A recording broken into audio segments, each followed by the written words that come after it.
welcome back to Ministers in the Making. This is John Carolus here with Paul Horstmeyer. And last time, John, we talked about our cross-cultural modules and our experience with that. So today, let's talk about our other fieldwork module, our institutional module. So for those of you that don't know, which is most of you, I think, the institutional module was our hands-on ministry experience that took place in the context of an institution, like a prison or a hospital or a care facility or something like that. Now, I'm excited to talk about this, John, because we both had the same institution. We chose the same place, but yet we did our module at different times. So I'm excited to hear about what you thought of the whole thing and your experience with it and how you feel like the whole thing contributed to your formation here at seminary. So why don't you start off and explain what our institutional module was and kind of what we did there. Yeah, of course. I'm excited to talk to you about it. After all, that's what this whole thing is about. So as you know, we were both volunteering at a senior living community called Lutheran Senior Services, which is a community with about 1,500 residents, ranging in assisted living situations where they were virtually independent, all the way to almost 24/7 assistance and supervision. It's a beautiful campus with friendly staff, and we were able to participate in the role of a sort of chaplain's assistant through regularly visiting a few residents over the course of 10 weeks. And we were given a small group of names. I was given 4. I think you said you were given 3. Yeah, I was given right? three names. Yep. We were just given names and room numbers. And I remember Chaplain Anderson said, I'm specifically not giving you any information on these people so that you know, A, what it's like to walk in to visit for the first time, and B, so you're able to form relationships with these people without any preconceptions going into it. So we were just left up to build relationships and conduct visits as we continued our practical training towards institutional ministry. Yeah. It sounds like we had the same general job, but what were your visits like? What were they like? Did they maybe surprise you, or were they different from what you expected?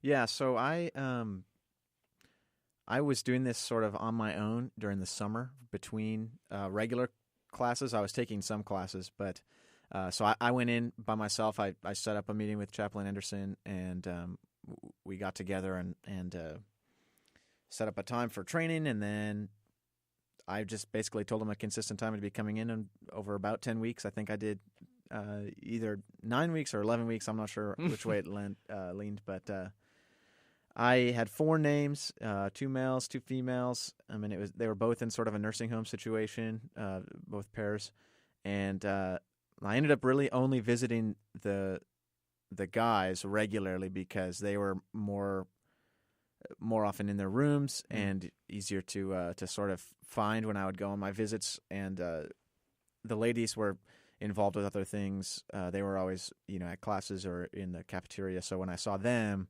it wasn't not usually in a one-on-one context, and it was not. They were usually also doing something else or speaking with a few other residents. Yeah, they had some activities there. I always remember they had like bingo on Thursdays, which is usually the day that I went, or other activities. It was really a nice facility overall, I thought.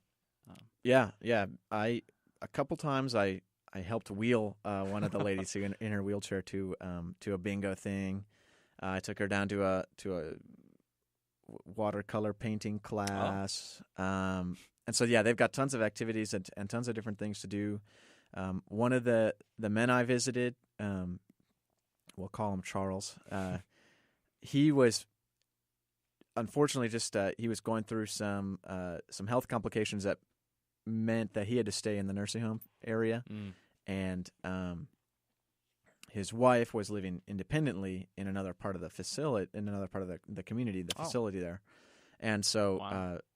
He was, unable to travel, but she was able to go and still go to, family weddings and things like that over the course of the summer. And so when I would speak with him, Charles was always telling me about different things going on in his family's life and some of the events going on with, like, for instance, a family wedding.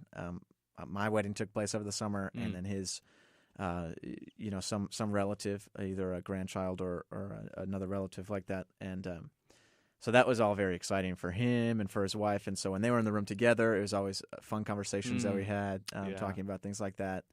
And he would always have his big TV on, but when I would walk in, he'd always tell me to shut it off. Oh, and that's then nice. I'd take a seat and we'd just visit for a while. He would tell me about life at the community, but he would talk to me about just like important life lessons and like how to deal with being in a situation that you don't necessarily want to be in, and yet knowing that God's in control and He has a plan at the same time. And so even though he was going through a lot of different things, he kept a smile on his face, and he handled the challenges that came with it pretty level-headedly, very faithfully, I would say. And so when I would talk to him, I'd always keep my little book on me. It had it was a 50s edition of Lutheran Book of Prayer. Wow, okay. I just found in a free book box somewhere, I think in undergrad. And so I had it with me, and I would have it.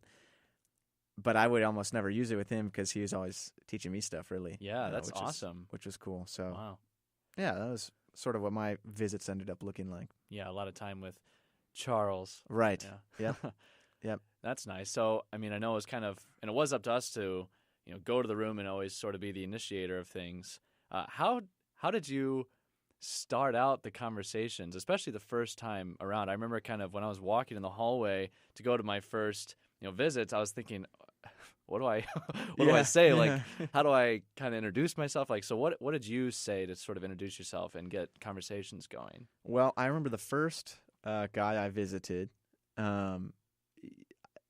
his door was kind of open, and he was just sitting in his chair, and this guy in particular wasn't that great of hearing, and he was really old, and by that I mean he had quite a few years on him. But he had just such a full life, and was always telling me stories about it. But I think sort of age had sort of caught up to him, and so the conversation style was a little bit different, a little more repetitive and cyclical than maybe you'd expect. And so when I walked in the first time, I introduced myself. Hi, I'm John, Chaplain Anderson. He gave me your name, and I'm here on his behalf just to visit with you and pray with you if you'd like. And I remember the first couple times they always the residents would always tell me the last time they went to church, or the last time they were able to get to chapel on campus. Almost making sure there, that you right. knew that they were Yes. doing their duty. Yep. Yeah. So I think there was a little bit of they thought I was just checking up on them, like spiritually, as a sort of liaison to the chaplains over at Lutheran Senior Services. Yeah.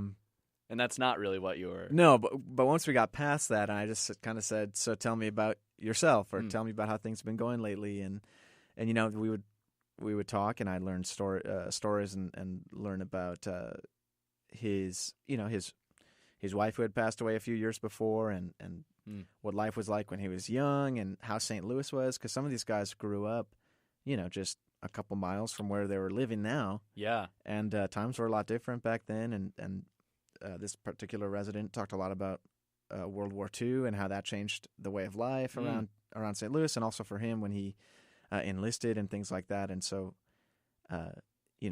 getting past that first initial interaction and really establishing what you were there for, and being a visitor, being just a friend and a listener to them, opened up the conversations that really were, unique and insightful. Absolutely. And, very sort of informal, but really. I mean, there's a sense of trust there too, which is awesome. And it sounds like, for one thing, it was nice for you to be able to, say your name, but then also say, mention Chaplain Anderson and let people know that, you're just not some random guy. Like, they could kind of know that you're here, to be a spiritual presence. And, again, they can know, okay, he's, he knows Chaplain, and I like Chaplain. And, so you could almost be, Chaplain's representative for them. And that was kind of your in for them in a lot of ways, which is nice with these institutional modules. I think, we're not going into it without knowing anyone, without having any connections. I mean, Chaplain Anderson was our connection. I know for the other modules, there's someone that's well established there. That's kind of the person to sort of establishes good trust. Yeah, exactly. And sort of a ground layer of how to build a relationship. Mm-hmm. And it was interesting, too, because we would make sure to point out that we were students at the seminary studying to be pastors. And I think that also affected the way that residents would regard us in our visits with them. And they would sort of almost take on sort of a mentorship role with us, I think. I felt, especially with Charles, who I mentioned earlier, but this other resident, too, knowing that I was there because I was learning how to visit and how to be a sort of a minister of the gospel and God's comfort in a setting like that, and that was really a powerful sort of experience, I think, for me personally, when that connection was established, when that realization came to the forefront of conversations and things, and it changed the flavor of instead of just being there to be there, now it had a more purpose real, and definitely had some more meat, I guess. Mm-hmm. Yeah, and I remember Chaplain Anderson telling us, because I went in the last spring, and there was a group of us, and he said, even think about like what you're wearing, and maybe have a purpose with that, because as seminary students, we do, we usually wear our pastor shirt with our pastor collar at on Sundays at our fieldwork church. But he's like, maybe sometimes wear your collar, your pastor shirt, and sometimes don't, and see like the different sort of interactions you have. So I actually followed his advice, and the first couple times I wore the pastor shirt, and a lot of people called me father as I was walking by, because they thought I was maybe a priest or something.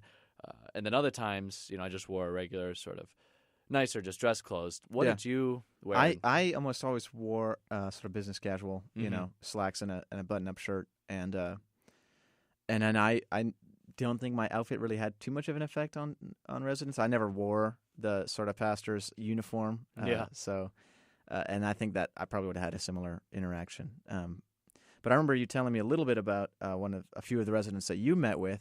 So tell me about some of those experiences for you.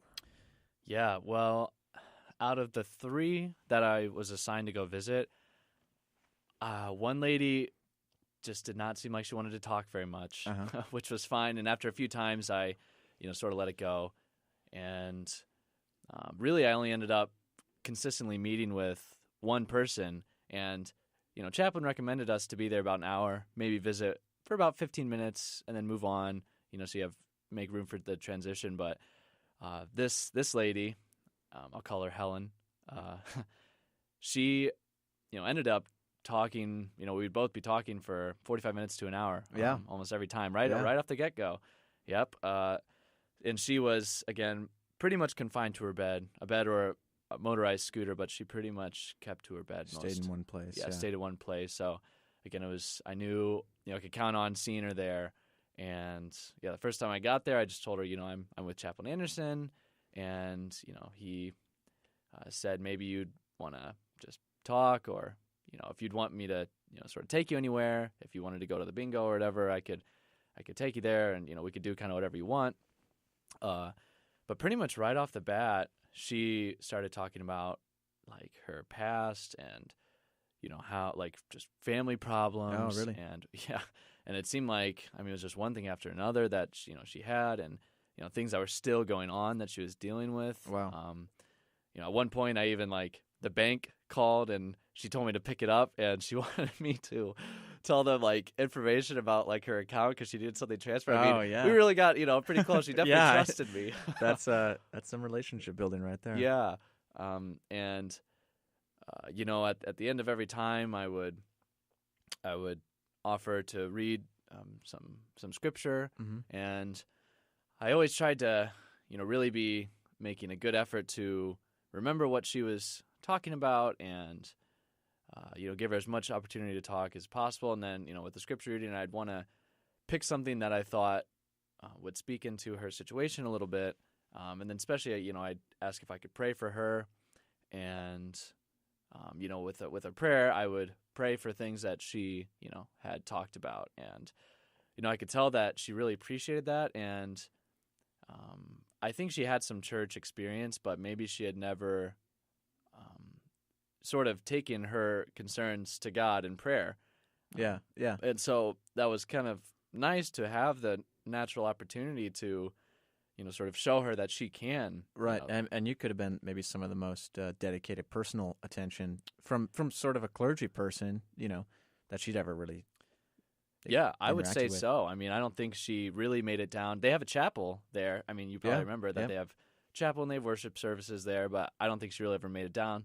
And a lot of it because, she was pretty much confined to her bed. So, so that was pretty much my experience with meeting with Helen, pretty much every week. And I really started to enjoy it. She loved doing puzzles, too. So she would sometimes have a puzzle going, and I would help her move some pieces. So, it's just, it was honestly really refreshing. There's definitely, I think for both of us, an element of cultivating a new friendship, and so, the last time coming around, well, that was, it's a little bittersweet. It's kind of like, sometimes I wish, I still had some regular meetings with some of those folks. So now, I remember going into the last meeting, I was like, boy, do I bring up not coming, and how do I explain that? And like, I was feeling a little, sad, and I know, Helen was, I was hoping maybe there will be another seminarian that'll be assigned, but you never know with so many residents. Right. You never know. She might not be on the next note card.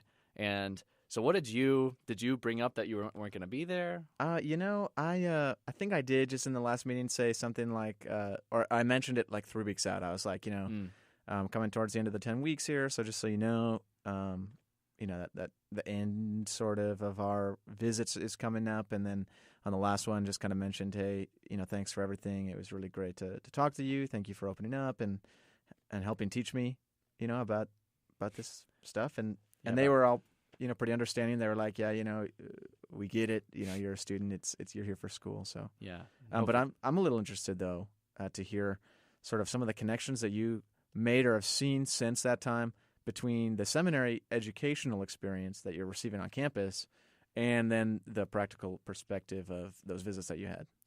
Yeah, well, I was curious to see going into it how much overlap there'd be between the classroom and these hands-on experiences. And, some things that we learned in class were actually really helpful in knowing how to navigate some of these experiences. Like, for one thing, one of my classes, we talked about sort of caregiving in times when people are really struggling and suffering and with tragedies and things, and sort of things to do and not to do, things to say and not to say, and really how important those moments are, those critical times in people's lives. And one thing that they really hammered home was, you don't have to fix everything, and sometimes people aren't necessarily looking for a solution. They aren't really telling you these things so that you can tell them some magical answer, but rather they really just need someone to listen. And absolutely. And I know I want to fix things, and that's sort of my natural inclination. But with them telling us that, I was like, oh, okay, there's real value in just listening and giving that person a chance that really might not be able to talk to anyone throughout their whole day or their whole week. Yeah, give them a chance to talk, to share what they're thinking.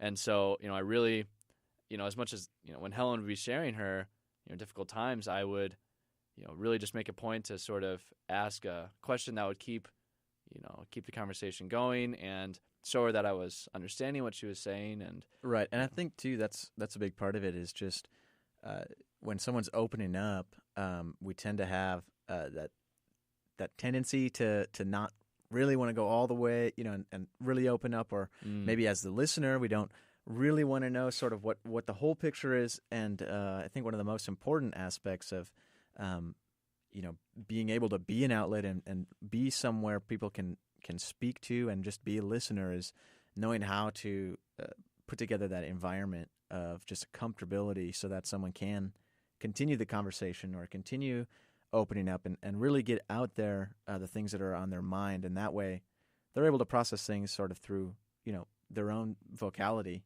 rather than just sort of it staying in their head. And we deal with the temptation of wanting to fix everything or feel like we have to counsel every bit of it, and really, like you were saying, it's just listening, and those visits certainly taught me a lot about that as well. Because what can I do to help someone get through the effects of going through a stroke or something? Nothing. And instead just going through that process and talking with them about it and listening to the experience and their perspective on it really was eye-opening and beneficial, I think, for me as well. Yeah, definitely. So, I mean, I think for both of us, listening was a huge thing we took away from this. Was there anything else, maybe specific with this being at an institution, that you feel like helped you in your formation as a minister? We didn't get too much into it, but I do think it's worth mentioning that sort of the institutional side of things and the exposure you get to sort of paperwork, yeah, especially at the beginning, our first training session and things like that, and it was all paperwork. having our little name badge, that we had to keep on us, and sort of learning how to function as a sort of minister or ministering in that environment, and being able to fulfill our vocation and our specific duties within that world, while still playing by the necessary rules that they have in place, so that they're able to complete their jobs as well. And that way no one's getting in the way of each other. Instead, we've got a really functional sort of teamwork going on, providing for spiritual and physical needs, and just being able to work as a team instead of working against each other to get things done. Personally, I took away quite a bit in that respect as well. Yeah, definitely. The fact that we're visitors there, ultimately. I mean, it's not our church. We're on someone else's territory. We play by their rules. And speaking with the staff too, learning. Well, always gotta knock on the door and make sure that we acknowledge them and the work that they're doing as vital to the residents' lives. Yeah, absolutely. So I think that'll probably be just about a wrap up for today. And next time we'll be hoping to bring some fresh content out to the listeners. So we want to say thank you guys for tuning in again. And we look forward to being able to open up and share a few more snapshots of seminary life for those of you out there on the internet. Definitely. So please subscribe and rate and review. If you have any questions or suggestions or concerns, whatever, you can leave comment on our YouTube page or with our email address, ministersinthemaking@gmail.com. But we welcome those things. They're very helpful to us, and we appreciate everyone that's reached out so far. Absolutely, yeah. So thanks for the continued support, and we will see you next time.